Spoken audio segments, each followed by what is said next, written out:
masalahnya begini Mbak. Lah, hati-hati dengan orang seperti ini. Tapi ada yang bilang mengatakan, Pak Rohman saya nggak punya masalah. Itu masalahmu. Tidak punya masalah juga masalah. Mari kita selesaikan masalah. Lanjut Mas. Masalah pertama kita adalah disparitas pendidikan antara si kaya dan si miskin. Betul? Antara keju dan singkong. Betul? Antara kota dan desa. Tapi hari ini saya melihat terbantahkan serasa IAI Alma Madah Warohmah seperti ada di Jakarta. Oh namanya seperti aja kok nggak boleh. Yaitu seperti karena tempatnya di hotel gitu.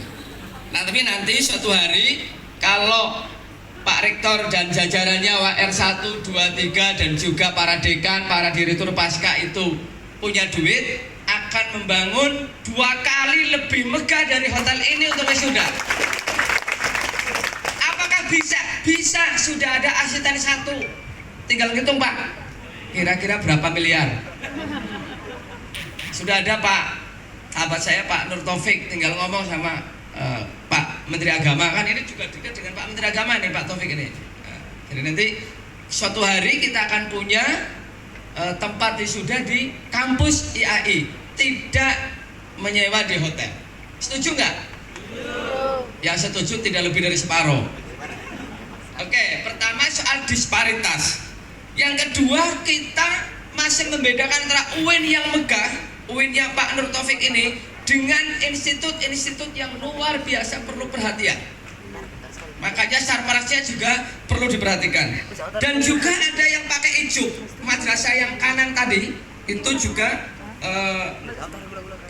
yang madrasah paling kanan ini kemudian dengan UIN yang luar biasa. Yang kedua masalah gempa bumi, tanah longsor yang ada di kita, termasuk COVID hari ini.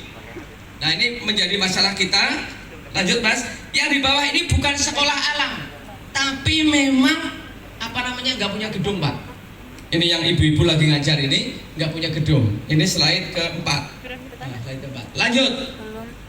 Di saat itu kita juga menghadapi disparitas antara Papua, orang-orang Papua, anak-anak Papua yang perlu diperhatikan. Ini alhamdulillah yang saya ambil yang ada bajunya. Kalau nggak ada bajunya itu lari semua nanti. Nih, makanya saya ambil. Kemudian tapi sayang, anak-anak kita itu nakal-nakal. Ada yang rokok-rokok itu, narkoba dan sebagainya. Guru-guru kita masih demo.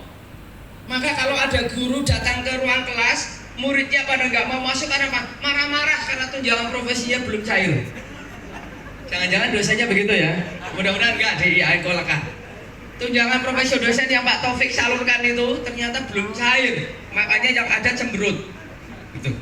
Nah, kemudian masalah selanjutnya, slide kelima, lab kita kepengennya bagus, lab agamanya bagus, lab matematikanya bagus, laboratorium agama kalau ditanya, Pak dosen apakah IAI Kolaka punya lab agama?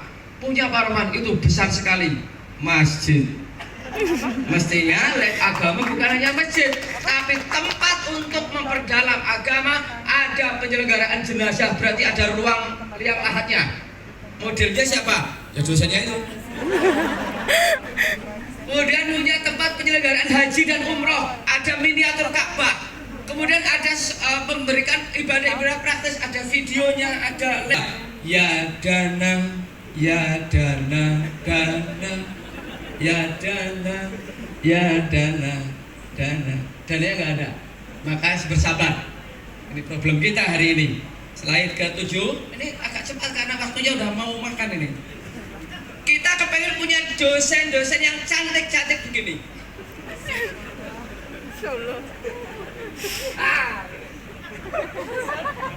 Boleh ya saya ada ya. Maaf ini baru ada wisuda kok narasumbernya berdiri di sini. Ini kita kepengen punya dosen-dosen yang cantik begini. Kalau dosennya sebegini, si Ahmad mestinya kuliahnya jam 10, jam 6 pagi sudah hadir. Karena dosennya cantik-cantik begini, bukan orang yang membawa masalah rumah tangga di dalam kelas. Betul nggak? Apakah di Kolaka terjadi? Mungkin terjadi. Lanjut. Nah, kita kepengen seperti inovasi tiada henti. Pembuat sepeda dari kayu yang seperti itu kemudian menjadi sangat luar biasa di bawah ini. Ini karena inovasi-inovasi. Pertanyaan saya, kalau ada tukang batu 3 berkumpul akan menjadi gedung berbintang 9. Pertanyaan saya, kalau sahabat-sahabat tadi yang sarjana agama, sarjana ekonomi, sarjana hukum berkumpul 10 orang, kira-kira mau jadi apa? Jawab. Nah, ini yang kadang-kadang pusing kita. Sarjana 10 orang belum mesti jadi apa-apa, tapi tukang batu yang lulus SD 3 orang bisa jadi gedung berlantai 9. Ini refleksi untuk kita semuanya. Jangan-jangan hanya jadi perdebatan, membicarakan antara pendapatan dan jabatan. Nah, ini kita tidak ingin seperti itu. Lanjut. Nah, konon oleh McKinsey kita disebut sebagai Indonesia Emas tahun 2045. Karena apa? Indonesia akan mendapatkan bonus demografi penduduk, di mana usia produktif 15 tahun sampai 64 tahun lebih banyak daripada usia 0 tahun sampai 15 dan 60 tahun ke atas, 64 tahun ke atas. Apa cirinya? Dia progresif, tenaga kerjanya luar biasa, orangnya kuat-kuat. Indonesia 2045 artinya 100 tahun Indonesia merdeka akan menjadi Indonesia emas. Secara ekonomi kita juga akan mendapatkan kemajuan yang luar biasa, Pak. Sekarang ranking 16 dunia, tahun 2030 sampai 2045 akan menempati ranking ke-7 dunia. Kira-kira yang akan menjadi asisten 1 itu Anda semuanya. Amin. Amin. Yang jadi Kakanwil Kementerian Agama Sulawesi Tenggara Anda semuanya. Amin. Amin. Yang jadi direktur Amin. siapa? Ya saya dulu lah. Masa ngomong orang lain saya gak jadi direktur. Sekarang baru mewakili. Tapi berapa tahun yang akan datang mudah-mudahan sudah direktur. Amin. Lumayan separuh sudah ngomong amin. Tuh ya. Jadi kita ini oleh McKinsey menjadi negara maju bersama dengan Amerika, Inggris, Prancis juga termasuk Cina. Dan ini menjadi kesyukuran yang luar biasa. Tetapi problemnya adalah di samping kita menghadapi problem bonus demografi yang luar biasa, ekonomi kita akan naik, ternyata kita menghadapi ya maklum karena TNI ada 3%. Di kalangan mahasiswa ada 39% di fakultas umum dinyatakan radikal. Ini menurut Alfara Riset. Gurunya berapa? Gurunya di angka 32%. Jadi guru-guru ini hati-hati nih. Mereka mengusung khilafah Islamiyah. Maka Gus Yakut selaku Menteri Agama jauh sebelum jadi Menteri Agama mengatakan ada 3 masalah besar bangsa ini. Dalam konteks masalah pertama adalah orang-orang yang mempertanyakan konsensus nasional, Pancasila, Bhinneka Tunggal Ika, NKRI dan UUD 45 itu dipertanyakan oleh orang yang baru datang. Mereka ada yang disebut dengan khilafah Islamiyah, mengusung gerakan khilafah. Ada yang mereka usung Hizbut Tahrir yang ada di Timur Tengah datang ke Indonesia ditambah I, Hizbut Tahrir Indonesia yang dibubarkan. Kemudian Jamaah Ansarut Tauhid, Jamaah Ansarut Daulah, mereka ingin membubarkan Indonesia karena itu adalah dianggap produk tauhid. Ini problem pertama. Mungkin orang-orang semacam ini ada di sekitar kita, di Facebook kita, di Twitter kita dan sebagainya. Kemudian dan juga di IG kita. Masalah kedua yang muncul adalah orang-orang yang merasa dirinya paling benar, selalu mengklaim truth, klaim keagamaan, seperti layaknya generasinya Abdullah ibnu Muljam. Siapa Abdullah ibnu Muljam, adik-adik? Ini yang suaranya bagus nih. Siapa Abdullah ibnu Muljam? Orang dekat Konawe sana. Bukan. Shaimun nahar, dia orang yang biasa puasa Senin Kemis dan juga puasa. Hafidul Quran, dia hafid Quran Pak. Abdullah ibnu Muljam, dia juga ahlul ibadah, dia ahli ibadah. Tapi kenapa Abdullah ibnu Muljam tega membunuh Sayyidina Ali bin Abi Thalib, orang yang dijamin masuk surga oleh Nabi Muhammad SAW, orang yang tidur menggantikan Nabi Muhammad ketika dikejar-kejar oleh kafir Quraisy sehingga terjadi peristiwa hijrah bersama Abu Bakar. Tetapi kenapa Ali bin Abi Thalib dibunuh oleh orang yang namanya Abdullah ibnu Muljam? Karena Abdullah ibnu Muljam mengatakan, saya yang paling benar, Ali adalah kafir. Saya yang paling benar, Ali dan sahabat-sahabatnya itu menjadi zalim dan sebagainya. Orang ini juga muncul Pak. Rohman Basori ini setiap tanggal 25 Desember menjadi kafir karena mengunjungi gereja. Betul nggak? Saya kebetulan Banser Pak, Barisan Ansor Serbaguna, karena saya ketua PP Ansor yang membidangi kaderisasi. Setiap tanggal 25 atau tanggal 1 Januari pasti disebut kafir karena kita menghadiri acara-acara mereka. Nah, kelompok-kelompok ini lagi luar biasa, berkecambah di mana-mana. Sesuatu yang nggak perlu dipersoalkan, mereka persoalkan dan mereka merasa dirinya yang paling benar. Sarjana-sarjana seperti Anda ini harus menjadi kantor terhadap orang-orang seperti ini. Maka Pak Taufik mengatakan, Al-Qur'annya selesaikan dulu.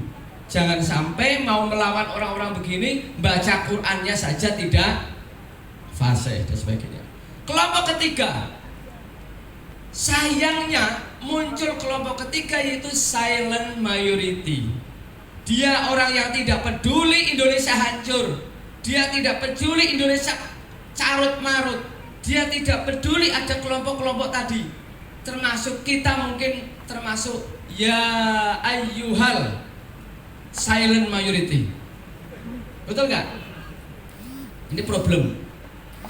Jadi kalau ditanya masa ilul sarjaniyah, masalah-masalah seputar sarjana, itu adalah muncul sarjana-sarjana radikal, sarjana-sarjana intoleran dan sebagainya. Nah, ini adalah tantangan kita.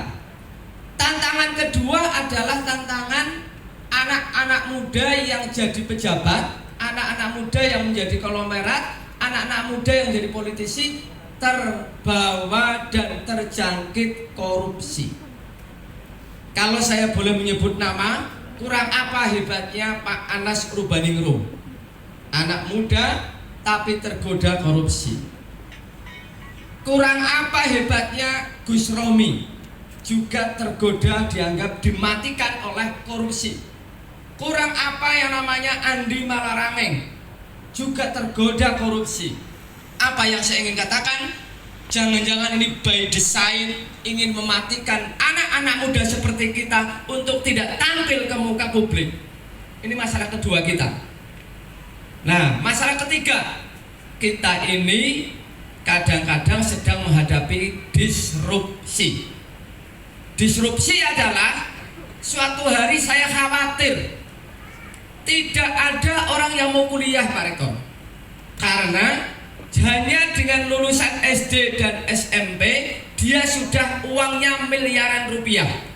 Seperti misalkan saya nggak tahu Atta Halilintar itu tamatan apa. Atta Halilintar itu uangnya miliaran rupiah Pak. Tidak perlu harus seperti Pak Taufik menjadi dokter. Suatu hari pekerjaan-pekerjaan kita akan hilang. Sopir andong sudah hilang, betul? Digantikan apa? Gokar, Gojek, Grab, betul? Kita mau beli laptop sudah tidak perlu ke Kendari, cukup pesan kepada Shopee, Mbak Shopee.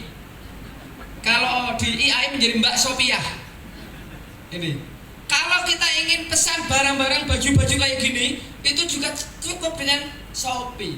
Ada marketplace yang kemudian menawarkan ini, yang hari ini disebut dengan era 4.0, era revolusi industri 4.0, di mana kita hidupnya dikendalikan oleh digital system. Ini mohon maaf nih Bapak Ibu yang wali mahasiswa, ini agak berat materinya. karena saya berhadapan dengan para sarjana. Betul nggak? Nanti kalau nggak kualitas itu loh, wakil dari Kementerian Agama nggak mutu ngomongnya. Nah, biar dia nggak mutu ya beginilah kira-kira begitu. Nah, apa yang terjadi hari ini? Dulu waktu kita pacaran ya Pak Taufik, saya nggak tahu Pak Taufik pacaran nggak ini. Saya termasuk yang pacaran. Walaupun ada kiai pacaran haram gitu loh, tapi saya pacaran. Nah, dia mengatakan dulu itu kita kirim surat Pak kepada teman kita sebagai mak comblangnya. Itu nunggunya berdebar-debar. Ditulis dengan tintanya yang hijau atau hitam, kemudian kertas suratnya warna pink, kemudian ada namanya pitanya ya, kemudian ditulis jam 12 malam, jam 3 pagi selesai.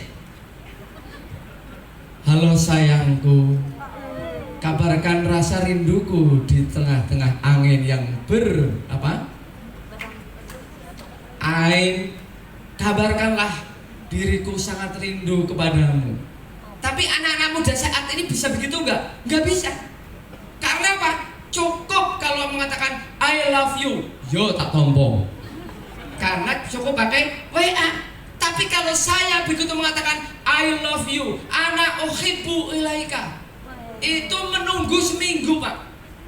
Ketika menunggu itu jantung mau pecah. Surat balasan dari sang idola saya tadi. Tapi hari ini sudah ada hilang. Soal yang menyediakan tukang pos sudah hilang pekerjaan itu Pak. Karena ada 1,5 juta pekerjaan akan hilang dan tapi digantikan oleh 2,1 juta pekerjaan baru. Termasuk kalau anak-anak hari ini ditanya, apa cita-citamu? Jawabannya bukan menjadi sarjana agama. Apa cita-citamu? Bukan menjadi sarjana pendidikan Islam, tapi mereka akan mengatakan gamer, menjadi orang yang membuat permainan, YouTuber, menjadi aktivis YouTube dan duitnya miliaran. Betul nggak? Ada ahli data, big data, semua orang akan tergantung kepada kita semuanya. Maka di akhir kalau waktunya ada pekerjaan-pekerjaan yang tidak menentukan sarjana. Dan sahabat-sahabat, saudara-saudara saya ini perlu melihat peluang-peluang itu dengan baik. Saudara-saudara yang saya hormati, saya ingin mengatakan juga pada kesempatan kali ini, kita mempunyai peluang juga. Ada 3 struktur masyarakat Indonesia. Slide ke-11 Mas. Nah ini, pertama, berubahnya desa ke kota, yaitu munculnya kelompok urban. Nilainya cukup tinggi, 56,7%. Dan juga muncul middle class, dari kelompok miskin menjadi menengah, itu juga tinggi, 62,8%. Tapi di semua itu ada kelompok baru yang Bapak Ibu Pak Rektor juga tidak kenal waktu itu. Saya juga baru kenal, namanya kelompok milenial, yaitu generasi seperti Anda, adik Anda, yaitu antara umur 20 sampai 39 tahun, itu kelompok milenial. Cirinya adalah pertama dia confident. Orang-orang milenial itu confident. Ke mall nggak bawa duit nggak apa-apa, yang penting bawa handphone. Betul Pak? Untuk apa? Foto-foto. Sampai saking confidentnya di bidang keagamaan, padahal dia hanya pesantren kilat, tapi yang didebat adalah Pak Quraish Shihab. Di kafir-kafiran ketua umum PBNU, Gus Yakut dikafir-kafirkan. Orang-orang yang belajar di pesantren betulan dikafir-kafirkan oleh orang-orang yang tadi, kelompok milenial yang tadi hanya baru pesantren kilat. Sarjana IAI tafsir hadis tadi akan dikafirkan oleh orang pesantren kilat ya nanti Pak. Ini kelompok milenial. Itu kalau negatifnya. Tapi kalau positifnya, mereka confident luar biasa. Kita menghadapi orang begitu Pak. Saudara-saudara yang saya hormati, yang kedua adalah cirinya adalah kreatif. Mereka adalah kelompok orang yang kreatif. Lewat Facebook, lewat Instagram, mereka kreatif. Dan mereka adalah termasuk kelompok yang out of the box tadi. Nah, ini juga menjadi ciri milenial. Yang ketiga adalah connected. Mereka berasal dari desa, tapi kawannya bisa di Amerika, di Soviet, di Inggris, di Prancis. Jadi kalau anak kita sedang mojok di kamar, belum tentu dia tidak maju, Pak. Mungkin dia sudah chat-chat pakai bahasa Inggris melalui jaringan internet yang kita punyai dengan kelompok-kelompok di luar negeri sana. Jadi ini yang menjadi tantangan kita semuanya. Pertanyaan saya, apakah dengan demikian sarjana alam gaib SAG tadi kayak saya, magister alam gaib kayak saya ini akan tergusur? Tidak.